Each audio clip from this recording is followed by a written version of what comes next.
Continuing now with our Meet the Candidate series for the 1st Congressional District race. That primary is next Tuesday, September 5th. Our guest today is Alan Waters, and according to his website, he had a 30-year career as an investment consultant. He's also served on the boards of a number of local organizations, including the Rhode Island Black Heritage Society.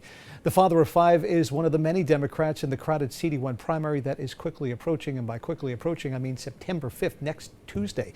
Alan, thank you so much for joining us. Oh, so glad to be here. Really appreciate your time for coming for our Meet the Candidate series. Thank you. Now, people will see you and hear the name Alan Waters and go, wait a minute, Alan Waters. Didn't you run last year in the general election primary against David Cicilline as a Republican? Yes, he did. He got 36% of the vote. Yes. So I'm just curious, here we are a year later, less than a year later, and you're running as a Democrat. That's right. What's the strategy there, Alan? Well, there wasn't a strategy. I think I had ran my course as a Republican because what's important to me is that my values are always the same. And I can really add to the Democratic Party because the party itself is kind of shifted more to the left of center, maybe sometimes too left. And I'm bringing what I call being a traditional Democrat back. Why not run as a Republican in that primary? The answer is I had already made my mind. It had nothing to do with this race. After my race, I changed to Democrat on December 1st. I actually was running for U.S. Senate against for 2024. I wanted to challenge against Sheldon Whitehouse. That's right. And then we heard David Cicilline was going to leave his office. I hadn't pulled out the stakes out my signs. That's true, but it has an R on it from there, not a D. So that's what I was just saying, a little confusing for voters, maybe. Right. So you've run a number of campaigns. How is this one compared to those? Well, I'll tell you, if you've run a few, it's no different. I have some great people that are with me, people that are in the foxhole. But again, when I start to talk about the things that I think are important, I'm a constituents man. I'm not worried about the Republican Party. I'm not worried about the Democratic Party. I'm worried about the people of Rhode Island, and especially in my district. So you're trying to appeal to independents or unaffiliated voters to come out and support you with that kind of mindset? Well, that would be true.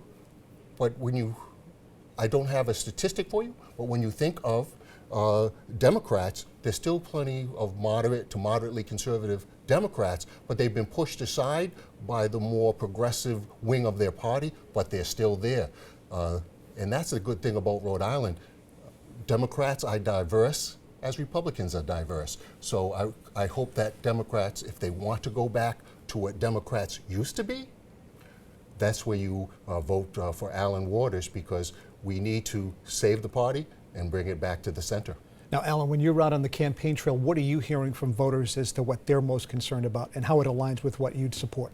Well, you know, the concerns are some of the concerns for everyone, but, you know, we need better jobs. I support education. I really We all support education. What specifically, Alan, would you say like we need to improve on? Well, first of all, I support school choice, universal school choice. I'm a K through 12 graduate of Providence Public Schools, classical 1973, and education is failing too many people from city to countryside. We need change. We need to have somebody who's willing to do that. And attached to that is parents' rights, because a lot of parents are being excluded from private information for their children. If Rhode Island wants a fighter for education and parents' rights, it's Alan Waters for Congress. How are you getting your message out, Alan? I know a lot of the progressive candidates that we've had on are all pretty similar in their stances. You are outside of that, as is, I believe, Stephen Casey, the two of you. How are you getting your message out? Because as you say, there are people out there who consider themselves old-time or traditional Democrats, and they want to hear this message. Well, I'm so lucky that you just brought me in, because that's one. I'm on radio in the Northland in the Woonsocket area. I've done some advertisements, but I have reached out to both Republicans to cross over. I've certainly reached to independents to cross over, a lot of mailing and things. And now that it's time for Democrats to make a choice, I give them a very distinct choice to what seems to be a crowded field of progressive candidates. Have you been making your way from Westerly to Woonsocket since you've announced? Well, I'll tell you, it wouldn't be Westerly, but have I been making my way from Newport? Okay, the answer is yes. And you know, it was just last weekend, I got a message on my website, and a businessman, a medical businessman, who has frontage on his business that's about half of a football field, said, come down and put 6 signs on Valley Road. 60,000 people. Alan passing Waters it on down. Valley Road, right there. That's right. I'm saying. So the answer is yes. I'm getting the word out, and remember, this is now, which was a 12-way race. This is an 11-way race in a off year where not many people are expected to come. Right. It's not going to take much to win. That's right. I have a name. People have voted for me before. I'm second on the ballot. Fourth generation Rhode Islander, K through 12, Providence Public Schools, at least, like I said, fourth generation. And because of my stage, I don't mind saying it because I look so good. I'm 67 years old. You're not 67 years old. I want to see ID.